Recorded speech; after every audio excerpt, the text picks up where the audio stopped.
Saudara, mari kita membaca dalam 2 Petrus 1 ayat 3 sampai 7.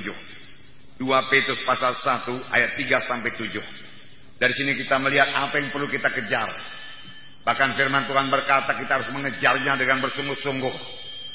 Tidak dengan separuh-separuh hati, tapi dengan bersungguh-sungguh kita mengejar maksud Tuhan ini supaya jadi kepada kita. Karena kuasa ilahinya telah menganugerahkan kepada kita segala sesuatu yang berguna untuk hidup yang saleh oleh pengenalan kita akan Dia yang telah memanggil kita oleh kuasanya yang mulia dan ajaib. Dengan jalan itu Ia telah mengaruniakan kepada kita janji-janji yang berharga dan yang sangat besar, supaya olehnya kamu boleh mengambil bahagian dalam kodrat ilahi dan luput dari hawa nafsu duniawi yang membinasakan dunia. Justru karena itu kamu harus dengan sungguh-sungguh berusaha untuk menambahkan kepada imanmu kebajikan, dan kepada kebajikan pengetahuan, dan kepada pengetahuan penguasaan diri, dan kepada penguasaan diri ketekunan, dan kepada ketekunan kesalehan, dan kepada kesalehan kasih akan saudara-saudara, dan kepada kasih akan saudara-saudara kasih akan semua orang. Jadi inilah yang dikehendaki Tuhan supaya kita capai. Semua kita bisa mencapainya.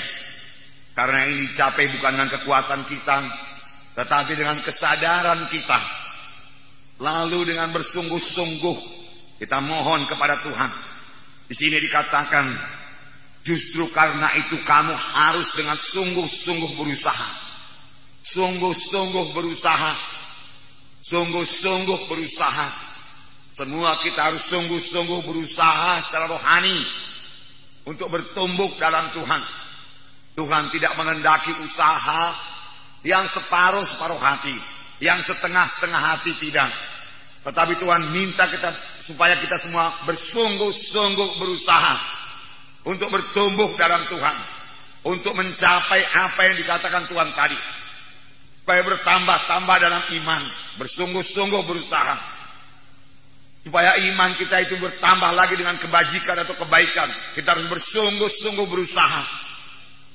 Jadi ada bahagian kita. Kita yang bersungguh-sungguh berusaha untuk mencapai hal-hal tersebut. Bukan otomatis saja itu jadi kepada kita. Dengan kata lain, kalau kita tidak bersungguh-sungguh berusaha, apa yang dituliskan ini, hal-hal yang dikatakan Tuhan ini tidak jadi kepada kita. Ada bahagian kita yaitu bekerja dengan sungguh-sungguh, bekerja secara rohani, menyadari keadaan kita secara rohani, lalu kita merindukan sungguh-sungguh, misalnya supaya iman kita bertambah-tambah, supaya kebaikan kita bertambah-tambah, supaya ketekunan kita bertambah-tambah, supaya hikmat kita bertambah-tambah, supaya kasih kita bertambah-tambah, kesalehan kita bertambah-tambah. Kita harus bersungguh-sungguh berusaha. Bersungguh-sungguh berusaha. Bagaimanakah bersungguh-sungguh berusaha? Bersungguh-sungguh berusaha yaitu dengan menyangkali diri kita, sehingga bukan kehendak kita, bukan kehendak saya, tapi kehendak Tuhan yang jadi.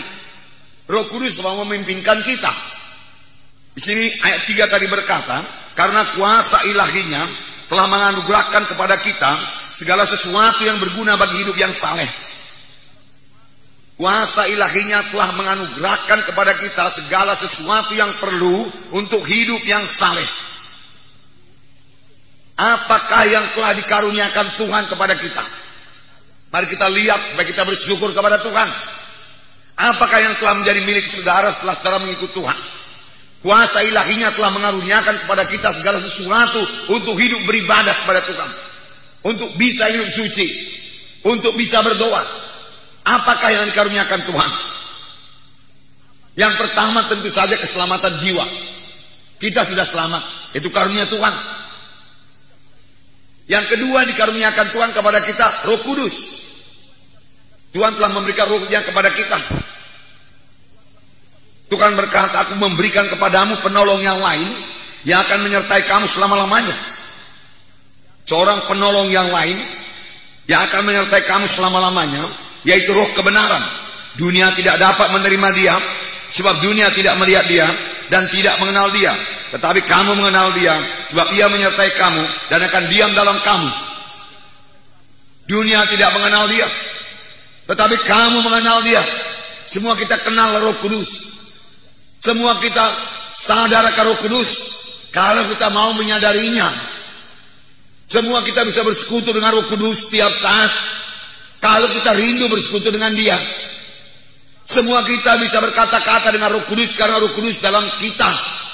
Kalau saudara minta, kalau saudara mulai berkata-kata dengan Roh Kudus, penolong, dia akan memimpin kamu pada segala kebenaran. Jadi kita mengetahui kebenaran karena Roh Kudus mengajari kita. Inilah yang dikaruniakan Tuhan kepada kita. Sekaligus Roh Kudus akan mengurapi kita luar biasa. Kemudian apa lagi yang diberikan Tuhan kepada kita, dikaruniakan Tuhan kepada kita? Firman Tuhan yang berkuasa. Sudah diberikan Tuhan kepada kita. Firman Tuhan tidak kehilangan kuasanya. Jadi baik Roh Kudus itu berkuasa, sangat berkuasa. Firman Tuhan sangat berkuasa. Bahkan firman Tuhan punya kuasa untuk menciptakan. Tuhan berkata, jadilah terang. Dia ucapkan firman Tuhan lalu jadi. Dan sampai sekarang kuasa firman Tuhan itu tidak berubah.